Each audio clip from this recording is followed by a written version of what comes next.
ఈరోజు మీ అందరికీ ఇంట్లో కూరగాయలు ఏమీ లేనప్పుడు, మీకు టైం లేనప్పుడు కూడా ఇదిగోండి నేను చెప్పే ఈ వంటకాన్ని మీరు ట్రై చేయండి. అస్సలు వదిలిపెట్టరండి బాబు.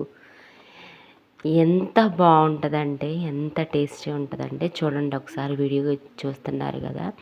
మీరు ఎండు రొయ్యలు ఉంటాయి కదండి, ఆ ఎండు రొయ్యల హెడ్ తోక తీసేస్తారు కదండి. ఆ హెడ్ తోకని వేయించుకొని, అలానే పచ్చిమిరపకాయలు కూడా ఒక 100 గ్రాములు తీసుకొని వేయించుకొని పక్కన పెట్టుకోండి. చూడండి రొయ్యలు నేను ఆల్రెడీ ఒకసారి మిక్సీ పట్టాను. ఆ రొయ్యల్లోకి మీరు వెల్లుల్లిపాయలు, టేస్ట్కి సరిపడంత ఉప్పు, కల్లుప్పు ప్రిఫర్ చేయండి. కల్లుప్పు చాలా టేస్ట్ ఉంటుంది. కల్లుప్పు అయితేనే బాగుంటుందండి ఇందులోకి. మీరు ఎప్పుడైనా చూడండి పచ్చళ్ళకి కానివ్వండి, ఏదైనా వేరే వేరే కూరలకి సాల్ట్ కంటే కూడా ఈ యొక్క ఉప్పు వేసుకుంటేనే, కల్లుప్పు వేసుకుంటే బాగుంటుంది. ఇది ఇప్పటి నుంచి కాదండి, మన పూర్వీకులు ఎక్కువగా, అమ్మమ్మల వాళ్ళు ఎక్కువగా కల్లుప్పు ప్రిపేర్ చేస్తారు. కాబట్టి మీరు కూడా కల్లుప్పు వాడడానికి ట్రై చేయండి. అదిగోండి నేను చూపిస్తున్నాను కదా, చూపించినట్లుగా మీరు అది మిక్సీ పట్టుకోండి. చూడండి మిక్సీ ఎంత బాగుందో. అసలు అది మిక్సీ పడుతుంటే చాలా వాసన వస్తుందండి.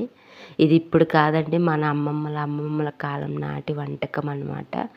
తక్కువ టైంలోనే, తక్కువ ఖర్చుతోనే టేస్టీ అయిన మీకు వంటకాలు అనేవి నేను చూపిస్తున్నాను కదండి. కాబట్టి ఇది చాలా తక్కువ ఖర్చులోనే ఉంటుందండి. ఏం లేదండి, మన ఇంట్లో వంటగదిలో ఉండే వాటితోనే మనం ఈ వంటకం తయారు చేస్తున్నాను. చాలామంది రొయ్యల హెడ్డును పడేస్తూ ఉంటారండి. రొయ్యలతోనే అన్నీ చేస్తూ ఉంటారు. ఆ పడేసే వేస్ట్తో కూడా మనం ఒక కారం అనేది తయారు చేసుకోవచ్చు. కాబట్టి చూస్తున్నారు కదండి, వీడియోలో నేను చూపిస్తున్నాను కదా, వేయించేసానండి. పచ్చిమిరపకాయలు అనేవి కొంచెం ఆయిల్ వేసుకొని వేయించుకోండి. కొంచెం ఆయిల్ వేసుకొని వేయించుకుంటే చాలా టేస్టీగా ఉంటుంది. కాబట్టి ఆయిల్ వేసుకొని వేయించుకోండి.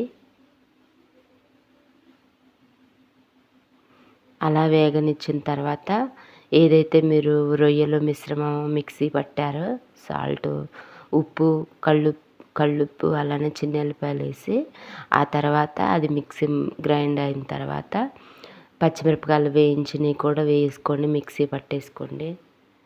నిజంగా అండి, మీకు చెయ్యండి ఒక్కసారి, అసలు మీరు మర్చిపోలేరు. 5 నిమిషాల్లోనే అయిపోయిద్దండి. చాలా అసలు ఎంతో రుచిగా ఉంటుంది. చికెన్ కూడా సరిపోదండి నిజం చెప్పాలంటే. అంత టేస్టీ అయిన హెల్దీ అయిన ఐటెం అని కూడా చెప్పొచ్చు, రెసిపీ అని. కాబట్టి ఈ విధంగా ఒక్కసారి మీరు ట్రై చేయండి. 5 మినిట్సేనండి, ఎక్కువసేపు కూడా పట్టదు, ఎక్కువ ఖర్చు కూడా అవ్వదు.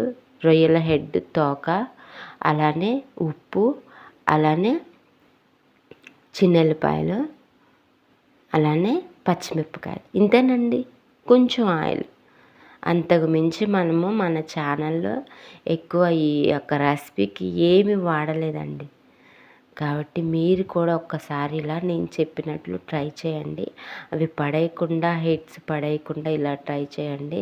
అస్సలు మర్చిపోలేరండి. ఇది మా నాయనమ్మ చేసి పెట్టేదంట మా నాన్న వాళ్ళకి.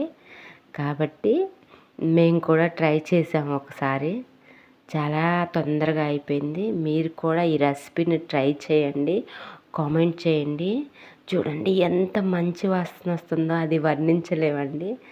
అసలు మనకి చికెన్ పలావ్ల బిర్యానీలని కూడా, దమ్ బిర్యానీ కూడా సరిపోవండి. వేడి వేడి అన్నంలో, వైట్ రైస్లో ఈ రొయ్యల కారం వేసుకొని తింటుంటే ఉంటుందండి, అబ్బబ్బబ్బ ఎంత రుచి అనిపించే విధంగా ఉంటుంది.